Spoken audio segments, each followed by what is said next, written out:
अत्यंत महत्त्वपूर्ण 3 अपडेट पाहतो. हा व्हिडिओ आपण शेवटपर्यंत पाहावा. अतिरिक्त शिक्षक व शिक्षक कर्मचाऱ्यांना समायोजन प्रक्रियेला स्थगिती 20 मे 2026. नमस्कार मित्रांनो, चॅनलमध्ये आपले सहर्ष स्वागत आहे. तत्पूर्वी आपण नवीन असा चॅनलला आता सबस्क्राईब करा, समोरील बेल आयकॉनला क्लिक करा.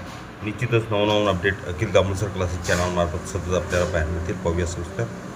नागपूर उच्च न्यायालयाच्या खंडपीठाने अतिरिक्त शिक्षक व शिक्षकेतर कर्मचाऱ्यांच्या समायोजन प्रक्रियेला तात्पुरती स्थगिती दिली आहे. राज्यातील अनेक जिल्ह्यांमध्ये अतिरिक्त शिक्षकाचे समायोजन करताना नियमाचे उल्लंघन होत असल्याचा आरोप याचिकेत करण्यात आला होता. याचिकाकर्त्यांची न्यायालयात मांडले की समायोजन प्रक्रियेला अनेक शिक्षकांना दूरच्या ठिकाणी बदलीसारखी परिस्थिती निर्माण होत आहे. काही ठिकाणी रिक्त पदाची स्पष्ट माहिती नसताना समायोजन प्रक्रिया सुरू करण्यात आली होती. त्यामुळे शिक्षक व कर्मचाऱ्यांमध्ये संभ्रम आणि असंतोष निर्माण झाला आहे. उच्च न्यायालयाने यापूर्वी दिलेल्या आदेशाचे पालन झाले का, याबाबतही प्रश्न उपस्थित करण्यात आले.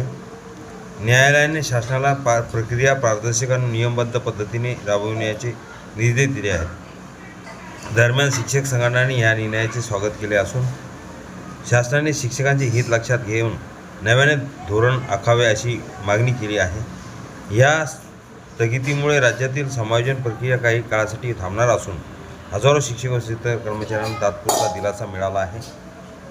दुसरी महत्त्वपूर्ण अपडेट आहे. 15 जूनपासून शाळा सुरू करण्याचा आदेशाला नागपूर खंडपीठात आव्हान.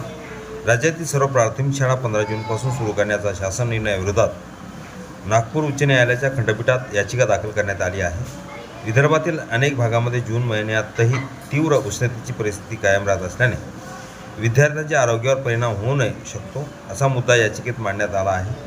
त्यामुळे शाळा सुरू करण्याची तारीख 26 जूननंतर ठेवावी अशी मागणी करण्यात आली आहे. यापूर्वी उच्च न्यायालयाने 2009मध्ये उष्माघाताच्या पार्श्वभूमीवर विदर्भातील शाळा 26 जूननंतर सुरू करण्याचे निर्देश दिले आहेत. त्यानुसार काही वर्ष शासनाने निर्णय घेतला होता. मात्र 2023मध्ये नवीन शैक्षणिक धोरणापासून पुन्हा 15 जूनपासून शाळा सुरू करण्याचे निर्णय घेण्यात आला. यामुळे पालक, शिक्षक संघटना आणि सामाजिक संस्थांकडून नाराजी व्यक्त होत आहे. या प्रकरणात न्यायमूर्तीच्या खंडपीठ राज्य शासनाला नोटीस बजावून स्पष्टीकरण मागितले आहे. शिक्षण विभागाने विद्यार्थ्यांच्या आरोग्याचा आणि हवामानाचा विचार करून निर्णय घ्यावा अशी मागणी विविध स्तरावरून होत आहे. याचिकेवर पुढील सुनावणी लवकरच होणार असून न्यायालयाचा निर्णय लाखो विद्यार्थ्यांसाठी महत्त्वाचा ठरणार आहे. तिसरी महत्त्वपूर्ण अपडेट आहे. आश्रमशाळातील शिक्षकांना वरिष्ठ व निवड श्रेणीचा लाभ. विमुक्त जाती व भटक्या जमातीच्या उच्च माध्यमिक आश्रमशाळांमध्ये कार्यरत शिक्षकांना अखेर वरिष्ठ व निवड श्रेणीचा लाभ मिळणार आहे. राज्य मंत्रिमंडळाच्या बैठकीत या प्रस्तावाला मंजुरी देण्यात आली असून यामुळे राज्यातील सुमारे 1500 शिक्षकांना आर्थिक सेवाविषयक फायदा होणार आहे. 2008-9 मध्ये शासनाने आश्रमशाळांमध्ये उच्च माध्यमिक वर्ग सुरू करण्यास मान्यता दिली होती. त्यानंतर अनेक शिक्षकांनी दीर्घकाळ सेवा पूर्ण केली आहे. मात्र त्यांना वरिष्ठ व निवड श्रेणीचा लाभ मिळत नव्हते. यामुळे शिक्षकांमध्ये नाराजी होती. या प्रश्नावर शिक्षक आमदार किरण सरनाईक यांनी सातत्याने पाठपुरावा केला होता. मंत्रिमंडळाने घेतलेल्या निर्णयानंतर संबंधित शिक्षकांना त्यांच्या सेवेनुसार आर्थिक लाभ, वेतनवाढ आणि पदोन्नतीसाठी आवश्यक पात्रता लाभ मिळणार आहेत. शिक्षक संघटनांनी या निर्णयाचे स्वागत केले असून हा शिक्षकांच्या न्याय हक्काचा विजय असल्याची प्रतिक्रिया व्यक्त केली आहे.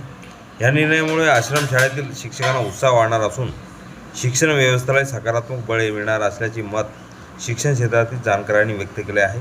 हा व्हिडिओ उपयोगी वाटला असेल लाईक, शेअर आणि अखिल दामोदर क्लासेस चॅनलला सबस्क्राईब करा, लाईक करा, कमेंट करा. मित्रांना शेअर करायला विसरू नका. असे नवनवीन अपडेट आपल्यापर्यंत सहज पोहोचतील.